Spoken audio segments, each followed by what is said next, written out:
Welcome to Kickin with Sensei, and today we're joined by Les Con, the master of the art of stealth. You're very welcome, Les. Thank you, Sensei Emmett. Thank you. Joining us from South Africa today. And if you'd just like to give the audience a little bit of background into your martial arts and how you get started and what your early influences were. Okay, just introducing myself. I'm just a simple martial artist. Grew up in a distant country, which in a long journey. It's a good thing because one doesn't have a big ego of who you are. You know you are nobody, so you start the journey being nobody. I think that was advantageous. So also coming from a small country, we go out and we learn from other places and other people. So that's sort of the mindset behind my journey. I went off to the Far East early to seek and become. And I spent 25 years in the Far East, primarily in Hong Kong. I think that's the kind of the intro. Yeah. And what first got you started in martial arts at a young age? I was 10 years old and I saw this, I had this fascination for the Oriental things, no idea why. Told my mom when I was 8 I was going to marry a Chinese girl, which is sort of impossible when you come from Zimbabwe. And so I had this kind of interest. And I don't know where it came from. And then there was this fellow doing a karate demonstration when I was 10 years old. And that was it. I just said, I've got to be there. I've got to do that. And so from there on, we began looking around. It turned out one of my neighbors was somebody important. So we got involved quite quickly by the age of 11.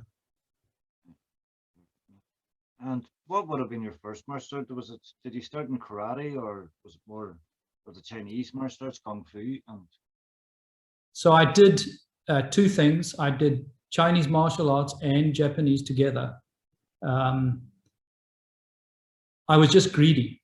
It wasn't anything planned out. I was just a kid who was just mad and had to have it all, to the frustration of my mother. Really, that's about it.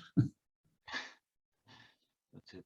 And you said you moved to the Far East, and what took you from Africa to the Far East? What was the big draw there, and what were you sort of in search for at the start?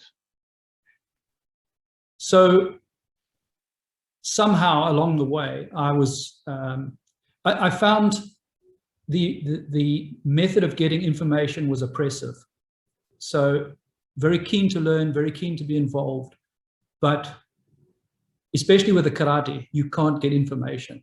You're going to get information slowly over time. And I mean, many, many years passed and they still don't want to give you your belt or your further knowledge. It just drove me mad. As far as the Chinese knowledge went, people were ready to give it to you, but there wasn't any. Or I should say there's limited knowledge. And I just thought, well, I've just got to go to the source and find what the real situation is. And of course, I had in my mind that I was going to the Shaolin Temple and the whole story. That turned out that it wasn't going to be like that. But and did you ever get to the Shaolin Temple, or? I did, but it had grass growing on the roof. The tiles were broken. There was only a cleaner there. He was a Communist Party man in his Communist Party outfit. And he was later hailed as being the abbot, which I can assure you he wasn't the abbot, he was a cleaner. And it was a terrible mess. And I was absolutely devastated to see that, because that was my dream, you know. I was going to go there and get all the information and the knowledge, but it didn't exist. And funny enough, I think that was a big turning point for me, where I felt I had to, I think subconsciously I started looking for reality rather than this idea that I had of the martial arts. And I think that was a big turn in my journey. Yeah. So with the Shaolin not being what you expected it to be, what was your next step in finding that information? And I did become a monk, and I did live in a temple for a short period of time, a Chan or Zen temple for a short period of time, and I found it was awful. It was particularly the people that were awful. You imagine that Zen people are going to be kind-hearted, and they weren't. They were awful. So two other things I think I mentioned once before on a public thing. I like girls and I like meat. So I figured with those three things, lousy people, no girls, and no meat, I probably should leave the temple. So I did. I exited the temple. so you met your wife Noelle then, and do you feel that she kind of give you a good sort of step ahead culturally and with the language and your research? Very much so. Noelle, when I met Noelle, she was only 20, if I recall. So we've been married 34 years now, and she's a lifelong martial artist, so as am I, more or less. And so when we met, there was some common ground. But what was interesting is that she was educated in classic Chinese script, which at the time didn't mean much to me, but over the years it's come to mean a lot. She's also studied in the classics themselves. So when it came down to us looking for deeper information, it turned out she was amazing, and I've had to learn so much from her. So for me, it's been a very, very steep learning curve of language, culture, and everything else. And it probably is for her as well, though, dealing with one of us. That's it now. And I know the two of you actually moved to Japan for a while. And what sort of influenced that journey? And we didn't live in Japan. We stayed for a little while. We went in search of the ninja. So I had this fascination for the ninja and I suppose the stealth is interesting to me because it makes so much sense. If you up against overwhelming odds and you can hide, it appeals to me. And we come from a very violent area around us here and further north as well. So these things ring true. So we went off to Japan to in search of the ninja or the ninja arts, which I again thought might be something easy enough to find, but no, that wasn't to be either. And I know there's a lot of people out there that are practicing ninjutsu, and that's fine. It's just the particular thing we were looking for was not that. So we met with Otake Ritsuke of the Katori Shinto-ryu, and we were very honored to be a guest of his for a long period of time, 3 hours interview or chat. And Otake Sensei, explained a lot to us about Japan, the way things work there, and why we shouldn't be searching there for the art of the ninja or the stealth operative. Let's say stealth operative, because ninja is a little bit dodgy. And so he pointed us to China and said, look, you've got the cultural background. Why don't you look inside the Chinese culture, not specifically China? And that was the beginning of the rest of our lives, really. Excellent. So you went back to China, and I know you've also actually done 20 years as a closed door disciples. Yes. And, was that very different to how you trained previously? And yes, hands down, yes. So if I may, I tell you something as a Westerner. We have this concept, I'm presuming it's the same for most Westerners. We have this concept that in the Far East, you can easily find information, you can easily find masters and so on. And as you can see now, there's people flying over to the Far East, and everybody's got a master, and that master has all the answers. So in 1987, when I arrived there, at that time, there was lots and lots of people training in the martial arts. a lot, but very few, very, very few were actually of any use, because it was a cultural thing, and the Orientals are happy with it to be cultural. It could be dancing with a sword, it could be true fighting, it could be anything, you know, even community was okay. So the Western concept was very different. So I went there thinking, I'm going to find somebody, and boy, we're just going to cook. And no, that wasn't the case, as we've already discovered. However, by the time we met our master, Guan Sifu, and he finally agreed to teach us closed door, which by that point I had understood, and Noelle had prepared me and so on. It was actually quite beautiful, for want of a word that's not too soppy, but it becomes like a very close relationship with almost a father figure. In fact, I would say it's a father figure. And he was hard on us, but he was also very kind to us. And we were truly invited into his family.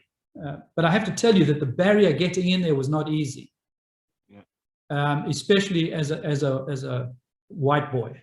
It was not so much race, but there is this barrier of other people. So even within the Chinese, there's barriers that, oh, he's sort of foreign to us or foreign to our family. No. So coming in as a white boy is even worse. That's like the Great Wall of China's there, you know. But having got through that, then the relationship becomes very close. And I just found it to be incredibly warm. And then all those things that you'd imagine in the temple and you imagine from the movies we see, it sort of, in a way, it becomes like that. You learn under one person, you're there every single day, all day, and so on. Yeah, that part was very good. And do you feel the culture and the language is a big influence on martial arts in China? Yes. In a word, yes. I think without understanding the language and the culture, you'll never really understand what it's about. Sorry, I might want to just, if you don't mind, I'll jump to something there. One of the big problems we have in the West, I feel, is that we haven't got enough people that have bridged that gap.